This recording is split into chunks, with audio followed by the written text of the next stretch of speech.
বাবা গত হয়েছে বছর 2 আগে, পরে মা গত হয়েছে প্রায় বছর খানেক আগে। বেঁচে থাকার শেষ সম্বলটুকু আজ নেই।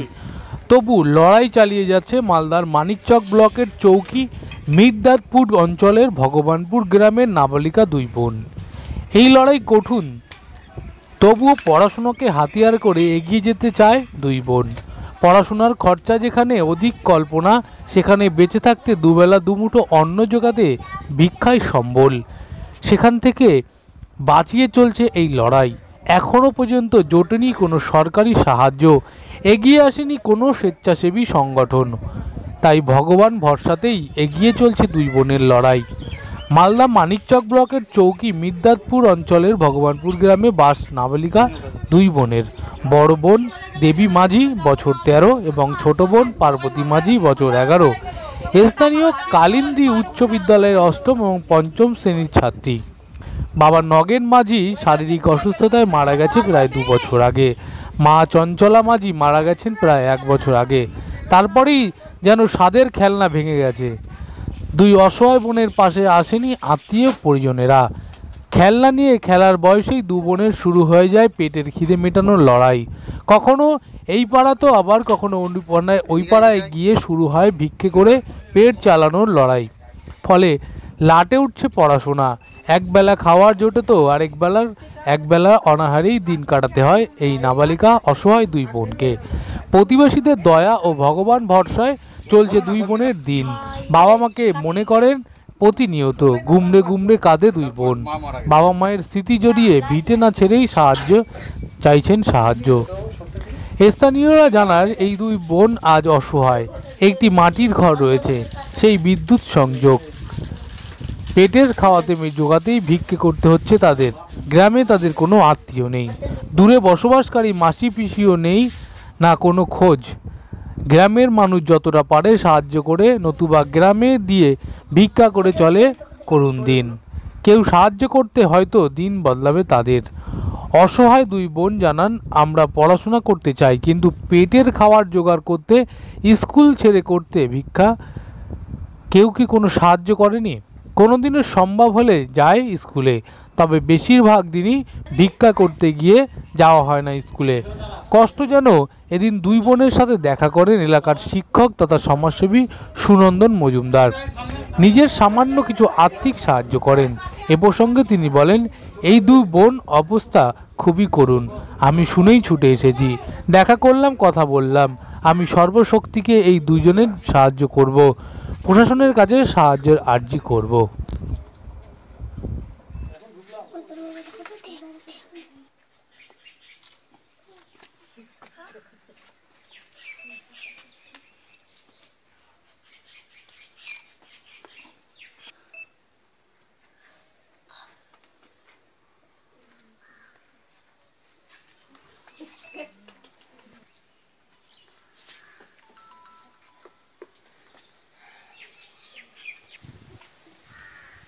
হাসিনা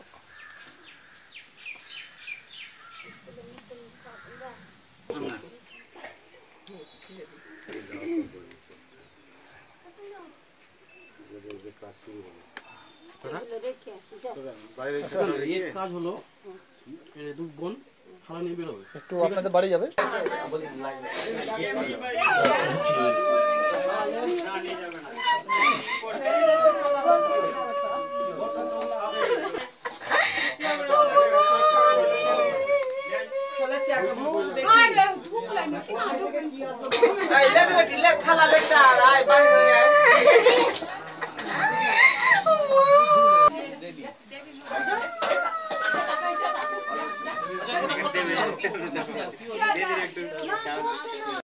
তোমার বাবু? দেবী মাঝি। কিরকম সমস্যা হয় তোমাদের? চেয়ে মেয়ে খাইলো গ্রামের লোকগুলা দেয়। কেন চেয়ে মেয়ে খাও? বাবা মা নেই? বাবা মা নেই। কি হয়েছে বাবা মার? বাবা মার অসুখ হয়ে গেছে, অসুখ হয়ে মারা গেছে কদিন আগে? 6 মাস আগে পিছু। তারপর থেকে কিভাবে দিন যাপন তোমাদের? এই কোনোদিন কাজে চলে যায়, কোনোদিন চাইতে চলে যায়, টোলার সামনে লোক দেয়। আর বাড়িতে তোমরা কে কে আছো? আমরা 2 বোন। এখনো পর্যন্ত কেউ এসছে দেখে টেকে গেছে তোমাদের? না, মাসি আসার কথা আছে, মাসি আসেনি এখন। না সরকারি কোনো লোক? সরকারি এসছিল, এসছিল আর গেছে। এসে আর দেখে গেছে শুধু? হ্যাঁ, দেখে গেছে। কিছু পেয়েছো? না, কিছু পাইনি। তোমাদের কষ্ট হয় না এভাবে যে দিন কাটাচ্ছ? কষ্ট হবে, মা বাবা নাই তো কষ্ট ঠিকই হবে। কি চাইছো তোমরা এখন? কি তোমাদের চাই? কি আশা রয়েছে? কিছু তো আশা রয়েছে। তোমার বয়সের ছেলেমেয়েরা পড়াশোনা করছে, খেলছে, কিন্তু তোমরা কাজ করতে যাচ্ছ। পারছি না তো কি করবো, মেয়ে তো খেতে হবে। মা বাবা নাই তো, মা বাবা থাকতো তো খেলতাম না, মা বাবা নাই তো কিভাবে খেলবো? স্কুলে যাচ্ছ? হ্যাঁ। কোন ক্লাসে পড়ো? আইটি। যাওয়া আসা কিভাবে করে স্কুলে? হ্যাঁ, হেঁটে যাই। হেঁটে কত দূর? এখান থেকে তো অনেক দূর স্কুল। কোন এখান স্কুলে পড়ো? থেকে 10 মিনিট। কালিন্দিতে পড়ো? 5-6 মাসের আগে পিছে মরেছে ওর বাবা মা। কতদিন আগে মারা গেছে? এই তো 2 বছর হলো বাবা মা মরা। 6 মাস আগে পিছে মরেছে, 6 মাস আগে বাবা মরেছে, 6 মাস পিছে মা মরেছে। অসুখেই দুটা। যখন ওনার বাবা মা বেঁচে ছিল কিভাবে ওরা কি কাজ করতো? ওর ওর বাবা মা বাবা দিন মজুরি করতো? মাও করতো। বাবা তো অসুস্থ, বাবা করতে পারতো না অতটা। মা কাজে যেত। ওই 3টা মেয়ে ছিল, 3টা মেয়েকে পুষছিল। আবার 6 মাসের আগে পিছে বাবা মা মরেছে। তো এরকম লোকের বাড়িতে চেয়ে গ্রামে যার মনে যেটা ইচ্ছা হচ্ছে দিচ্ছে, কেউ দিচ্ছে না, ওই রকম করে চেয়ে খাচ্ছে। আপনাদের বাড়ি যায় চাইতে? হ্যাঁ, যাচ্ছে। কারণ মনে কি করছেন তখন আপনারা? আমরা কি বাড়িতে আমরা যখন তো চাইতে যাচ্ছে তখন কি দিচ্ছেন? চাল দিচ্ছি, আলু দিয়ে দিচ্ছি, টাকা পয়সা যার যেটা জুটছে সেটাই আমরা দিচ্ছি না। দিন কি জুটে? না, প্রত্যেকদিন তো যাচ্ছে না। ও যাচ্ছে, আজকে এটা গ্রামে গেল, কালকে শহীদপুরে গেল, কালকে ধরমপুরে গেল, এইরকম করে দুটো চেয়ে খাচ্ছে। তো প্রশাসনের কোনো লোক এসেছিল এখানে? না, এসছিল না। তো একদিন এসছে থেকে ব্লক থেকে লোক এসছিল, ওই চৈতন্য দাল নিয়ে এসছিল। তো দেখে শুনে গেছে, ওই নলকূপটা ঠিক করিয়েছে। কিভাবে দেখছেন এই বিষয়টাকে যে এইরকম গ্রামে এইভাবে যে না খেয়ে দিন কাটাচ্ছে, কিভাবে দেখছেন বিষয়টা? ওই তো দিন করে সবাই তো এই গ্রামে এতটা নাই, ওইরকম দেখছি। যার মনে যেটা হচ্ছে খেতে পাচ্ছে না, কোনো সময় চাল জুটছে না, গ্রামের মানুষের কাছে যাচ্ছে, কি দিদি কি মাসি বলে খাচ্ছে। আপনারা সাহায্য করেন? হ্যাঁ, করছি সাহায্য। প্রশাসনের কাছে কি সাহায্যের আশা করছেন? প্রশাসনের কাছে সাহায্যের আশা করছি, কি দুটা মেয়ে যেভাবে একটু ভালো করে খায়, যেমনি কি না চেয়ে যদি বাড়িতে লাইন নাই, লাইন ছিল, বাবা অসুস্থ ছিল, বাবা মরার পর কোটি অনেক বিল এসছিল, 7-8 হাজার টাকা বিল এসছিল, দিতে পারেনি বিলটা, দিতে না পেরে লাইন সরকার থেকে কেটে চলে গেছে লাইনটা। কি চাইছেন এখন আপনারা গ্রামবাসী হিসাবে? কি চাইছেন? আমরা ওদেরকে সুখী চাইছি, কিছু একটা হোক। হ্যাঁ। চৌকি মির্জাদপুর অঞ্চলে একটা পরিবারে আসলাম, খবর পেয়েছিলাম গতকাল যে 2টো ছোট ছোট বাচ্চা মেয়ে আছে। বছর 2 আগে তার বাবা মারা গেছে, আর 1 বছর আগে মা মারা গেছে। খুব করুণ অবস্থা তাদের যা দেখলাম। বাড়ি আছে সেই ভাঙাচোরা, ইলেকট্রিক নাই, টয়লেট নাই, এবং খাওয়ার কোনো ব্যবস্থা নেই, কোনো আর্থিক সঙ্গতি নেই যে তারা খাবে, কোনো ইনকাম নেই। যা শুনলাম যে তারা পাড়া প্রতিবেশী যেখানে সেখানে গিয়ে ভিক্ষা করে খায়, এবং স্কুলও যেতে পারে না মাঝে মধ্যে। পেটের টানে স্কুলের প্রশ্নই ওঠে না, যেখানে খাবার জোগাড় নেই, মাথার উপর ছাদ নেই, কেউ নেই। অসহায়ভাবে তারা দিন কাটছে 2 বোন, দেবী মাঝি আর পার্বতী মাঝি। একটা 5-এ পড়ে, একটা 8-এ পড়ে। এই করুণ অবস্থা আমরা দেখে গেলাম। এখানে আমার সঙ্গে এই স্থানীয় একজন গ্রাম পঞ্চায়েত মেম্বার ইসমাত আরা বেগম এবং বিশিষ্ট সমাজসেবী আমার সঙ্গে এসেছেন, যিনি বিশেষভাবে সাহায্য নুরুল সাহেব সমাজসেবী, প্রাইমারি শিক্ষক, উনিও এসেছেন আমার সঙ্গে,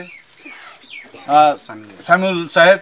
তো আমরা দেখে গেলাম, দেখে গিয়ে কিছু আর্থিক সাহায্য করলাম, ন্যূনতম একটা সাহায্য, যেন খেয়ে পড়ে বাঁচতে পারে, সামান্য কিছু, এটা কিছুই না ওদের কাছে। আগামী দিনে তারা যেন ভালোভাবে বাঁচতে পারে, তার জন্য সব রকম ব্যবস্থা আমরা চেষ্টা করব সরকারি তরফে, এবং বিভিন্ন যেগুলো সংস্থা আছে, যেভাবে পারি সবার প্রচেষ্টায় আমরা একটা ভালো জায়গায় যারা খেয়ে পড়ে পড়াশোনা করে বাঁচতে পারে, সেই বাঁচার তাগিদটা তাদের এখন আছে এবং ভয়ে ভয়ে তারা আছে, প্রতিদিন কান্নাকাটি করে, বাপ মায়ের অসহায় মানে অভাবটা অনুভব করছে। সন্ধ্যাবেলা পাড়া প্রতিবেশী বলছে যে কান্নাকাটি করছে প্রতিদিন সন্ধ্যাবেলা, মা বাবার কথা মনে পড়ছে।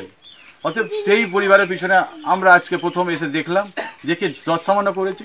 আগামী দিনে তাদের জন্য আমরা বৃহৎ চিন্তা ভাবনা ভাবছি এবং প্রশাসনের নজরে এটা নিয়ে আসতে পারবো, এ আমি আশাবাদী। এদের সাথে তো কথা বললেন, ওরা কি জানালো যে কীরকম ওদের সুবিধা দরকার, কি বললো আপনাদের? ওরা যেটা চাইছে যে আমরা 3 বেলা খেতে পাই, একটু বাড়িটা ঠিকঠাক হোক, ইলেকট্রিক কেটেছে এটা ইলেকট্রিকটা হয়ে যাক, টয়লেট নেই, যেটা স্বচ্ছ ভারত চলছে অথচ বাড়িতে টয়লেট নেই, বাগানে যেতে হয়। তো সমস্ত বিষয়ে আমরা ক্ষতি দেখলাম। তাদের মূলত চাহিদা হচ্ছে এটা বাড়িটা আমাদের ঠিকঠাক হোক, 3 বেলা যেন খেতে পাই সেটা ঠিকঠাক সুনিশ্চিত হোক, আর বাড়িতে বিদ্যুৎ থাক, এগুলো চাইছে। তা এগুলো হয়ে গেলে তারা পড়াশোনাও করতে পারবে। এই সমস্ত সমস্যার জন্য ওরা স্কুলেও যেতে পারছে ঠিক মতো, কারণ ভিক্ষা করতে হয় তাদের, পাড়া প্রতিবেশী এখানে গিয়ে ভিক্ষা করে, না হলে চলবে না, খেতে পাবে না। তো এগুলো যেন তাদের কষ্ট পেতে না হয়, তার জন্য আমরা উদ্যোগ নিয়েছি এবং সবার উদ্যোগ চাইবো। আগামী দিনে প্রশাসনের কাছে আমরা যাব, এদের হয়ে যা যা করণীয় চেষ্টা করছি। মালদা থেকে সুমিত ঘোষের রিপোর্ট, বেঙ্গল জি নিউজ।